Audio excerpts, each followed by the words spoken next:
Sebelum kalian beli emas di toko emas, wajib buat kalian untuk tanya 5 pertanyaan ini. Nah, pertanyaannya apa aja? Tonton videonya sampai habis ya.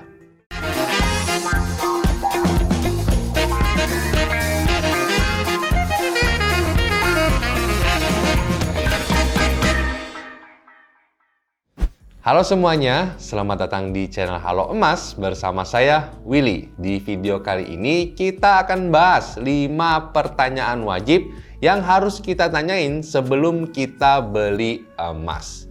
Tapi sebelum kita lanjut ke videonya, buat kalian yang belum subscribe, silahkan subscribe dulu ya channel ini dan nyalain lonceng notifikasinya supaya kalian nggak ketinggalan update-update video terbaru dari channel ini. Emangnya pertanyaan apa sih Bang? Emangnya penting banget sampai wajib kita tanyain sebelum kita beli emas? Nah, sebenarnya pertanyaan ini berguna supaya waktu kita mau jual emasnya itu nggak beda. Jadi pernyataan pas kita beli sama pernyataan pas kita jual, pernyataan si toko emasnya ya, itu berbeda. Jadi wajib untuk kita lebih teliti sebelum kita beli emas. Makanya saya bikin video ini tentang 5 pertanyaan wajib yang harus kita tanyain. Kita mulai dari pertanyaan yang pertama, yaitu adalah spesifikasi emas yang kita beli. Spesifikasinya apa aja Bang? Yang pertama dari kadar emasnya berapa sih? Ada toko emas yang pakai persen atau pakai karat, tinggal disesuaiin aja. Terus juga berat dari emas yang kita beli itu berapa? Harus sesuai ya, yang dinota sama yang ditimbangan. Nggak boleh lebih dan juga nggak boleh kurang. Terus yang ketiga, kondisi barangnya gimana? Baru atau buybackan? Nah, di toko emas sendiri itu memang kalau misalnya kita beli terus jual lagi emas yang masih bagus ya, nah si toko emas ini bakal nyortir kalau misalnya memang layak untuk dijual lagi, mereka akan sepuh lagi dan dijual kembali. Nah, makanya wajib buat kita untuk tanya nih kondisi produk emas yang kita beli itu baru atau hasil buybackan. Pertanyaan yang kedua yang menurut saya nggak kalah penting dari pertanyaan yang pertama. Harga beli dan harga jualnya gimana? Nah, ini menurut saya adalah salah satu pertanyaan yang wajib banget kita tanyain. Ada beberapa toko emas yang memang menerima buybackan dari emasnya mereka itu harganya sesuai nota. Artinya, kalau misalnya harga emas naik, mereka terimanya itu nggak naik juga ya, melainkan sesuai surat aja terus dipotong potongannya yang tertera di nota tersebut. Tapi ada juga toko emas yang memang menerima sesuai dengan pasaran. Artinya kalau memang emasnya naik, ngikutin harga pasaran, tinggal dipotong potongannya aja berapa. Nah, ini wajib untuk kita tanyain sebelum kita beli emas kita. Dan kalau bisa, bukan dari pengakuan si stafnya aja, melainkan harus tertulis di surat ya. Mungkin ditulis di notanya di bawahnya, atau mungkin ada tulisannya di bawahnya harga sesuai pasaran, tinggal dipotong potongannya aja. Jadi, atau harga sesuai surat, nggak ikutin pasaran. Itu harus tertulis ya di notanya sebagai bukti kita nanti pas mau jual emas tersebut. Pertanyaan ketiga yaitu adalah potongannya berapa. Nah, potongannya ini menurut saya adalah salah satu faktor yang terpenting untuk dalam investasi emas. Kalau misalnya kita ngomongin investasi emas, kan pasti mau ngomonginnya untung ya. Nah, potongan ini menjadi salah satu faktor yang terpenting. Kita harus tanya tuh sebelum kita beli, potongannya berapa? Terus juga apakah potongan ini sesuai pasaran atau sesuai nota? Terus juga yang kedua adalah ongkos bikinnya berapa? Berapa toko emas ngenain produk emas mereka itu ada ongkos bikinnya, terutama untuk yang perhiasan emas ya.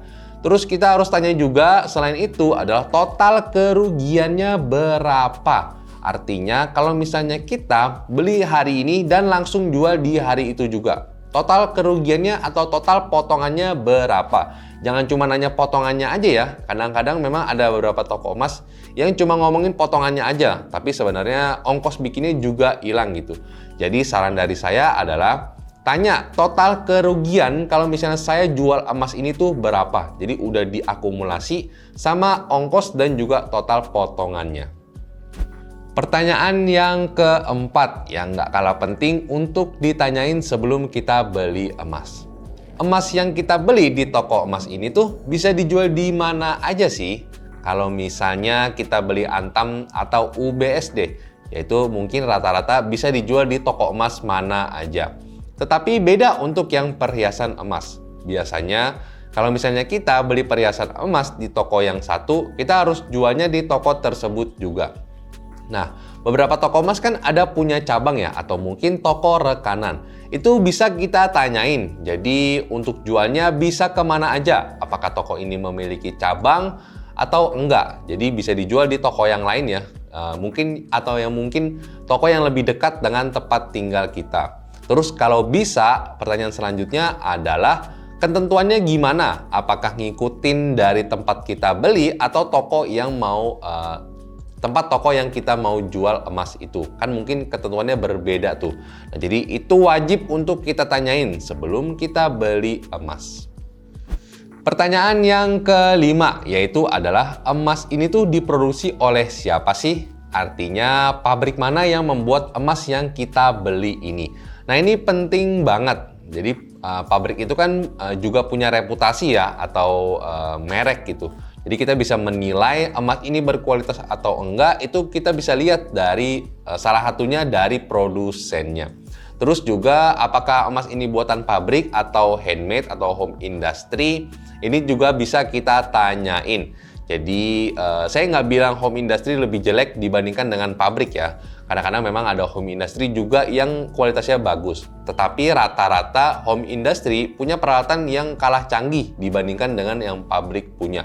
Jadi ya tanyain aja. Dan kalau misalnya memang kalian maunya barang pabrik, ya jadi kalian bisa ganti emas kalian atau produk emas yang kalian mau beli itu jadi barang pabrik.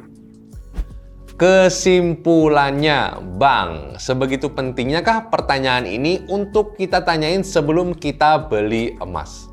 Kalau menurut saya ya tergantung kalian. Saya bikin pertanyaan ini supaya ngindarin kalian untuk kecewa. Karena beberapa orang di kolom komentar kecewa sama toko emas langganan mereka. Ada yang bilang harganya ternyata nggak sesuai pasaran. Terus ada juga yang bilang potongannya lewat atau potongannya melebihi dari kesepakatan. Terus ada juga yang bilang timbangannya nggak sesuai atau mungkin kadarnya juga nggak sesuai. Nah, menurut saya dengan kita bisa tanyain 5 pertanyaan ini, kita bisa terhindar dari masalah tersebut. Artinya kita lebih teliti sebelum membeli.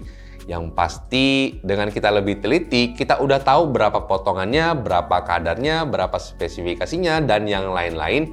Otomatis pas jual kita nggak kaget. Entah harganya tiba-tiba sesuai surat, ya pasti kita dari awal kan udah tahu ya harganya memang sesuai surat. Jadi pas jual nggak kaget. Lain halnya kalau misalnya sesuai pasaran, terus pas jual juga sesuai pasaran. Jadi kita nggak kaget juga. Jadi menurut saya ada baiknya kita lebih teliti sebelum kita beli emas.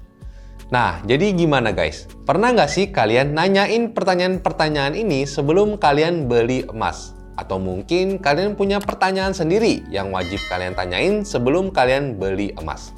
Share di kolom komentar ya. Oke guys, itu tadi video saya tentang 5 pertanyaan wajib yang harus kita tanyain sebelum kita beli emas. Share ke teman-teman kalian yang mungkin membutuhkan informasi ini. Jangan lupa like kalau kalian suka dengan video ini, dan kita ketemu lagi di video selanjutnya.